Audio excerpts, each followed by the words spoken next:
This week on the Bioneers, Revolution from the Heart of Nature. What are the consequences of not connecting our landscape? Well, the consequences aren't just about ecosystems. They're about society, they're about economies, they're about future generations. I'm Neil Harvey. This week it's Don't Fence Me In, Linked Landscapes and Citizen Science on the Bioneers, Revolution from the Heart of Nature.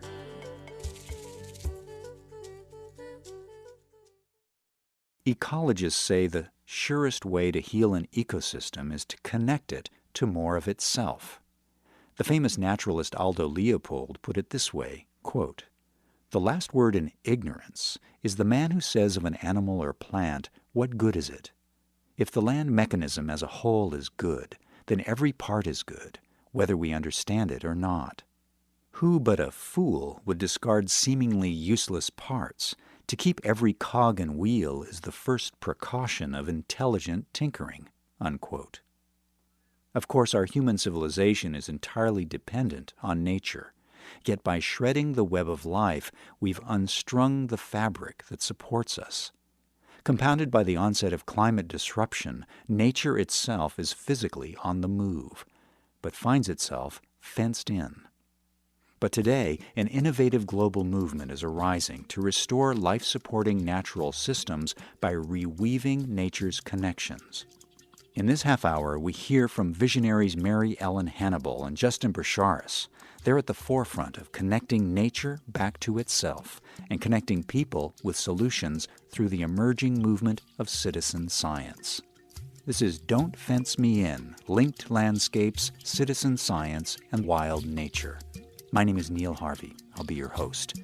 Welcome to the Bioneers, Revolution from the Heart of Nature.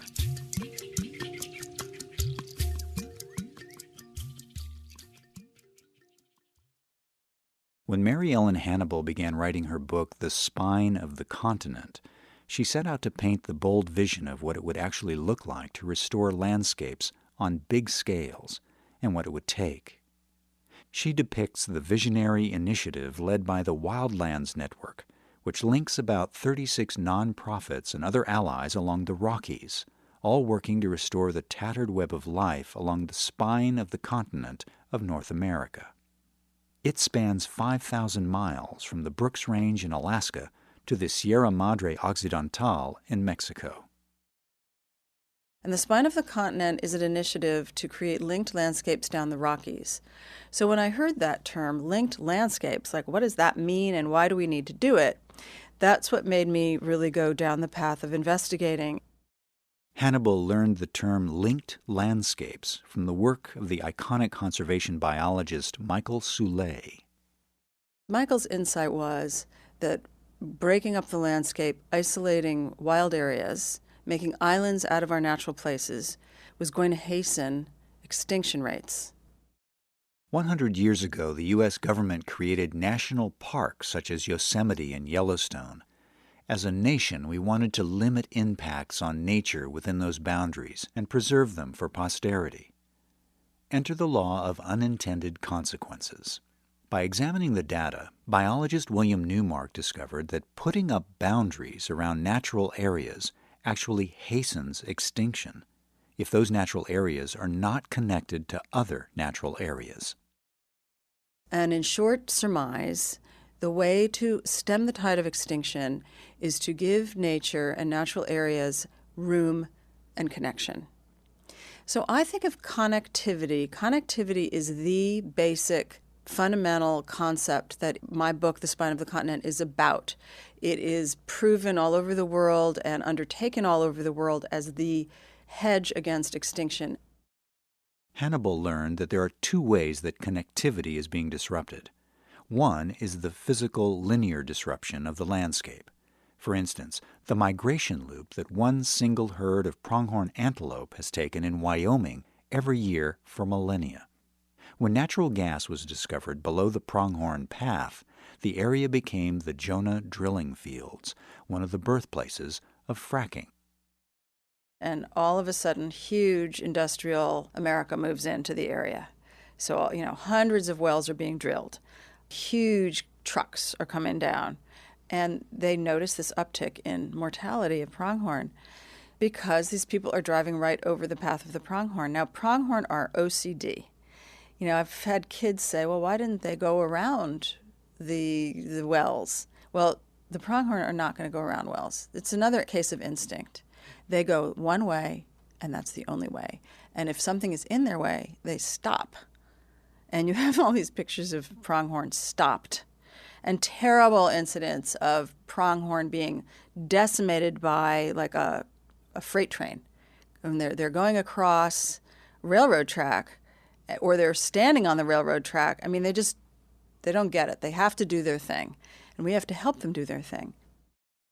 That's when the supervisor of the Bridger-Teton National Forest instituted innovative ways to help the pronghorn. Niffy Hamilton used tricks of the trade such as pathways over, under, and through roadways, and growing wild edges to agricultural fields. Federal legislation provided the first regulatory protection anywhere in the lower 48 states for wildlife movement. Hannibal also learned about another dimension of nature's ways, vertical connectivity, the vital connectivity among species and the forces of nature. So the food web, we have the food pyramid. The creatures at the top of the food pyramid, the so-called apex predators, are going extinct at a faster rate than others, partly because there's fewer of them to begin with, like at the top of a food chain.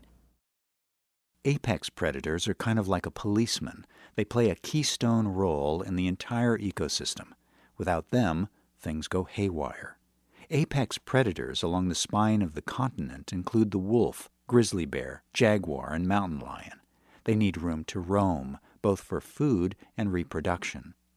A national park boundary not only doesn't protect them, it can and does kill them.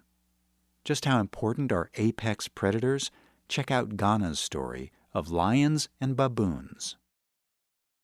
What are the consequences of not connecting our landscape? What are the consequences of allowing the isolation and loss of these wide-ranging species? Well, the consequences aren't just about ecosystems in a traditional form. They're about society. They're about economies. They're about future generations. They're about education. Justin Brashares is Associate Professor of Ecology and Conservation in the Department of Environmental Science, Policy, and Management at UC Berkeley. He has 25 years' experience working with wildlife in rural communities in Africa and North America. His work extends to the economic, political, and cultural factors that drive and in turn are driven by changes in biodiversity. Justin Brashares spoke at a Bioneers conference. What we know, thanks to the amazing efforts of scientists and park staff in Ghana, is that we can look at trends in the count of the number of lions, hyenas, leopards, and African wild dogs that were seen in these protected areas. And what we see is that today we have about 10% of what was seen on an annual basis, the number of these large carnivores that were seen in these protected areas.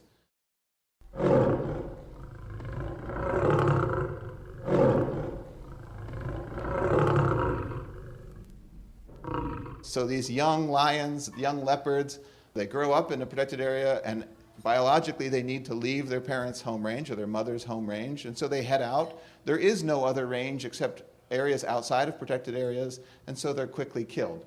They're killed because their skins are valuable or because they're eaten. They're killed and poisoned because of the threat they pose to livestock and people. Okay? So it's a system where mortality is almost ensured as soon as you disperse from that natal area, from where you grew up. The researchers noticed that as lions and leopards were disappearing, there were striking increases called eruptions of baboons. Justin Brashares saw the disruption of what's called a trophic cascade, like what happens when you pull out the cornerstone of a building. Baboons are what we would call a very effective mesopredator, an intermediate-sized predator. Baboons are omnivores like us. I like to say they're like humans, but they're a lot smarter and stronger. So baboons, we see, again, through all sorts of studies, baboons increase. Baboons seem to be the greatest beneficiary of the loss of these large carnivores. And this is a concept that actually Michael Soule again coined, called mesopredator release. And The real interaction between lions and leopards and baboons isn't so much that they catch baboons a lot and eat them. This is actually a pretty rare occurrence. But they scare them terribly. Okay? Baboons are very smart. And baboons entirely change their style of living when there's a large carnivore around. And we know this because we've gone into places where there haven't been large carnivores in 30 years, and we throw poop from zoo lions on the ground. We play calls of lions at night. And for a week or more, we can get baboons to literally stay in trees. Okay, they are so frightened, but they're too smart. They figure us out pretty quickly. But it's through fear that these large carnivores dramatically change the number of baboons on the landscape and how these baboons act on the landscape. What does that mean for the rest of this community? What it means is that where baboons become the top dog, they are an incredibly efficient carnivore, an incredibly efficient predator. So they wipe out smaller antelope, anything small enough for them to eat. They kill all and eat all other primates that are smaller than them, which is most primates, and they decimate bird communities by feeding on eggs. They're amazing harvesters of eggs. Okay? Biologists, ecologists often think of a trophic cascade in these sort of ways. We have humans driving the decline of large carnivores. That decline benefits baboons. Baboons decimate other species in their community, drives them to local extinction in many cases. It so happens that throughout West Africa, baboons also spread the seeds of an invasive tree. That's a multi-billion-dollar a year problem in a region where multi-billions of dollars means a lot more than it would here. And so the baboons also spreading this invasive tree. This tree is toxic to native insects, invertebrates. So this is the region of the world with the highest butterfly diversity on our planet, over 600 species. Where baboons become common, we have local extinctions of 500 or more species of butterflies. Okay? So again, the classic trophic cascade. We've carved up the landscape, we lose a few single pieces, and we've changed this whole ecosystem. As the famed naturalist John Muir said, in nature, everything is hitched to everything else. By severing nature's connections, we've created a cascade of collapse that reverberates throughout the web of life, including us people. The other thing that we've observed and recorded is that baboons are now the #1 crop pest in Africa, and they're also the #1 predator of livestock. So there are really strong economic reasons why this trophic cascade should matter to people, okay? And so we've done documentaries on this, following baboon groups. They go out at night, they come into farms, they grab a lot of maize, they grab other things, they grab a couple chickens, and then a few of them grab a goat, and they're gone, okay? And it's, you know, and I presented it in a humorous way, but you can imagine what this is like to this family watching this and trying to chase these animals. And so when we have this mesopredator, we've had several accounts of it killing children now also. So real economic consequences. The threat caused by baboons to livestock and through predation on crops has led for an increased need for cheap labor for individuals to guard fields from these marauding baboon groups. Of course, the cheapest form of labor on our planet is child labor, okay? So in some places, this is from Uganda, 85% of school-aged children no longer going to school because they have to be at home to guard their crops, okay? In many parts of West Africa, those children are part of child slavery, the trafficking of children, okay? This is the cheapest form of labor. You put kids out there with sticks and you tell them, you're here all day, you're here into the night, and you fight them off. You fight off the baboons when they get there. So we're not just talking about an ecological phenomenon anymore. We're talking about potentially lost generation, a generation that loses education. We're talking about a classic poverty pit situation where you have millions of people living in poverty who are unable to get education or other types of development that they would need to get out of that pit. Okay? And so there's a huge economic, health, social consequence of this tremendous increase in this mesopredator. Even when it's disconnected, there's no escaping the natural fact that it is all connected. And diversity is at the heart of resilience and health. When we return, the growing movement of citizen scientists applying new knowledge to reweave the web of life. And Mary Ellen Hannibal asks, can beavers help save us from climate catastrophe? This is Don't Fence Me In, Linked Landscapes, Citizen Science, and Wild Nature. I'm Neil Harvey. You're listening to the Bioneers, Revolution from the Heart of Nature.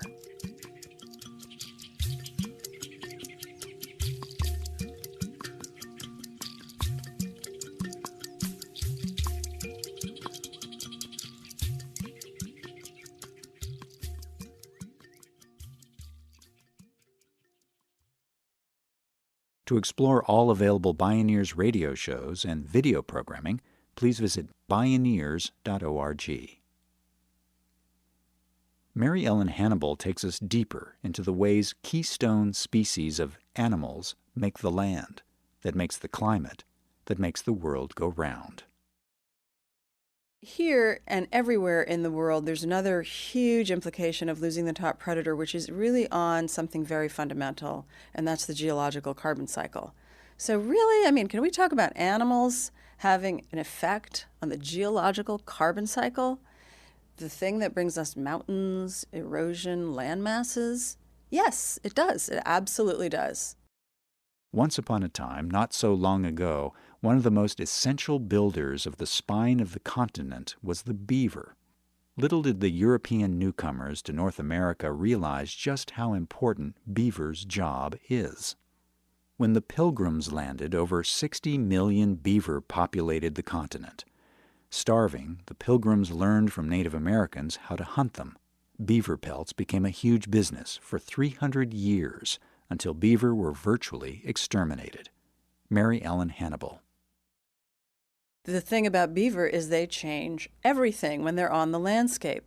So they build their dams, they slow down the flow of water, they clean the water, because slowing it down, the sediment goes to the bottom. The temperature changes in the water, and more native fish live in that water. More insects live on beaver ponds, more birds come by beaver ponds than small mammals, large mammals. Beavers are called a keystone or highly interactive species. So are wolves, by the way, because wolves have this impact that goes all the way down. But beavers are like the ultimately hospitality pros. They create landscape.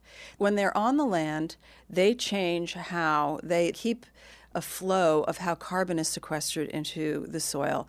And that's why I say they have this impact on the geological carbon cycle, because the soil is a very different kind of soil when there are beaver there. More native grasses live in it. Native grasses have deep roots all the way down into the soil, and that's where mycorrhizal fungi grow.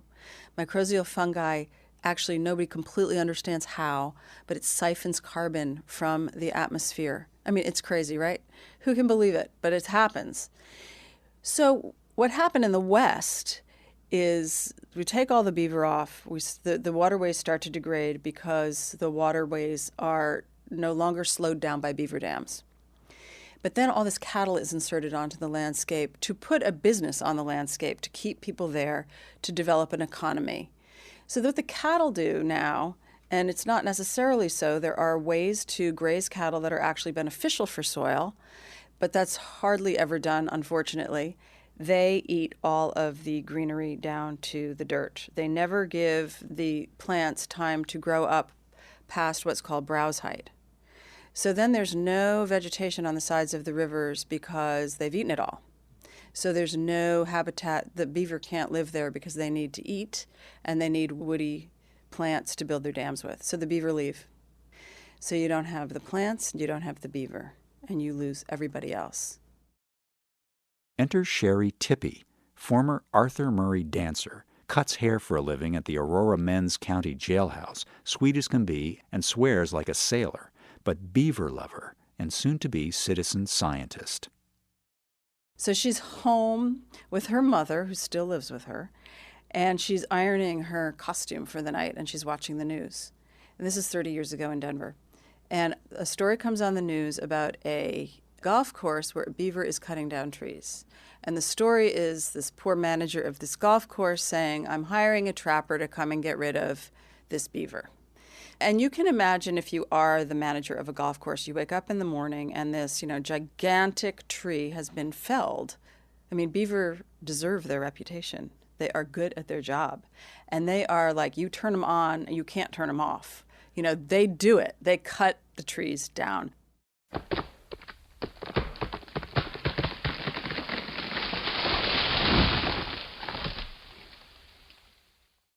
So they cut down these trees, but they do it in such a way so that the top of the tree goes toward the water, because they take the top of the tree. That's where they cut their logs to make their dam. Now, you have to sort of think about that, don't you? Like when you're cutting down a tree, like which direction is it going to fall? They know exactly where to do that. They know exactly where to put their lodge so that when it freezes, they have 1 inch of airspace between the ice and the top of their lodge. They just know how to do that. They know how to do everything. So she's listening to this newscast, and she calls up the golf course, and she says, you don't have to kill the beaver. You can just capture the beaver, and you can move the beaver to where it's wanted. I saw this on National Geographic. And the golf course manager says, nah, I'm killing the beaver. Or you go talk to the trapper. So she called the trapper, and she said to the trapper, you don't need to kill the beaver. And he said, I'm killing the beaver. And she just insisted. So they said, fine, you come and trap the beaver and take it away. With the help of the Fish and Wildlife Agency, she acquired some traps and set another kind of trap. So she's no dummy. She called a newspaper reporter who accompanied her to trap the beaver and cover the whole story. And she has been at it ever since. And a lot of people want beaver. There is a movement in the West of understanding that both beaver and wolf are very salubrious on the ecosystem. So ranchers who can't heal their landscapes any other way bring in beaver because they will heal the landscape very quickly. Citizen scientist Sherry Tippey has now been relocating beaver for over 30 years, setting them loose to do their ancient job of healing the landscape. Parallel movements are spreading globally to restore other keystone species such as wolves, jaguars, and grizzlies. Mary Ellen Hannibal is deeply encouraged by the burgeoning movement of citizen scientists, such as her ecologist friend, Mary O'Brien. When I was in Utah with Mary O'Brien, that was a volunteer trip. It was 5 days camping in the Fish Lake region. Incredibly beautiful.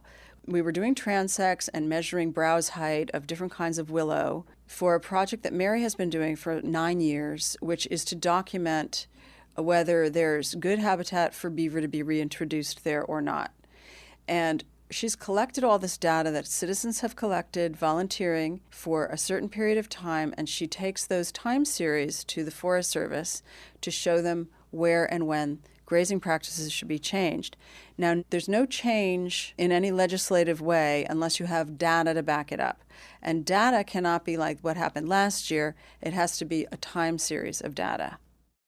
And then in San Francisco, there's Beach Watch. For more than 20 years, volunteers go out and they have transects of beach, and they very methodically collect data on seabird mortality and tar balls. And it's really fascinating because the oil that they pick up on the beach can be traced back to its source. So you can find out what ship that came from really fast. So this is something where at the moment we have this enormous, incredible computing, satellite technology opening the doors to all of us, contributing little pieces of data that can be aggregated in very large ways. Mary Ellen Hannibal points aspiring citizen scientists to cool tools such as the app Naturalist and the website Corridor Connector. Government is on the move too, such as the Western Governors Association that's developing the Interstate Wildlife Corridors Initiative. But going forward, we all know that we've got to revitalize this relationship that we have with nature. We have to, each and every one of us, find a way to get dirt underneath our fingernails, metaphorically or literally. And there's many, many burgeoning opening opportunities for this. And what we all need to do as citizens is understand connectivity in our own neck of the woods and make sure that connectivity persists whenever any kind of land use change is about to be undertaken. Know where you live. Live where you live. And who are your native writers? What's your native ethos in every single way? I think when people really directly understand that we all have power over some connectivity, you can put a plant on your windowsill. I just have a deck in the city, but I have hummingbirds and I have butterflies. And that is helping butterflies. There's corridors and little connectivities that we can all create no matter where we live or what kind of property we have. Mary Ellen Hannibal and Justin Brashares, citizen scientists and scientists joining hands to heal nature by connecting it to more of itself. Don't Fence Me In. Linked Landscapes, Citizen Science, and Wild Nature.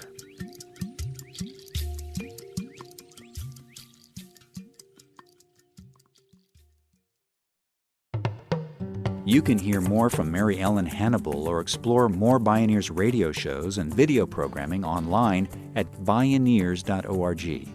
For information on attending the National Bioneers Conference and Bioneers events in your area, please visit Bioneers.org or call 1-877-BIONEER. The Bioneers, Revolution from the Heart of Nature is a production of Bioneers and Collective Heritage Institute. Executive producer Kenny Ausubel. Written by Kenny Ausubel. Senior producer Neil Harvey. Managing producer Stephanie Welch. Distribution is by WFMT Radio Network. Interview recording engineer Jeff Westman. Our theme music is taken from the album Journey Between by Baka Beyond and used by permission of Hannibal Records, a Rykodisc label. Additional music was made available by Sounds True at soundstrue.com. For more music information, please visit radio.bioneers.org. The opinions expressed in the Bioneers Revolution from the Heart of Nature radio series are those of the presenters and are not necessarily those of Bioneers and Collective Heritage Institute, the underwriters, or this radio station. My name is Neil Harvey. Thank you for listening. I invite you to join the Bioneers in inspiring a shift to live on Earth in ways that honor the web of life, each other, and future generations.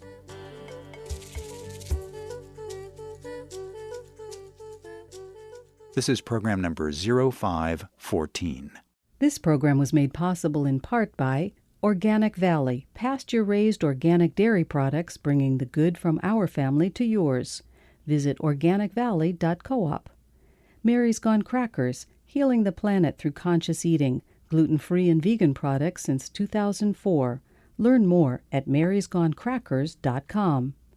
John Masters Organics. Feel good about looking good. Visit johnmasters.com. Funding also provided by a grant from the Park Foundation, dedicated to heightening public awareness of critical issues, and by the generous support of listeners like you.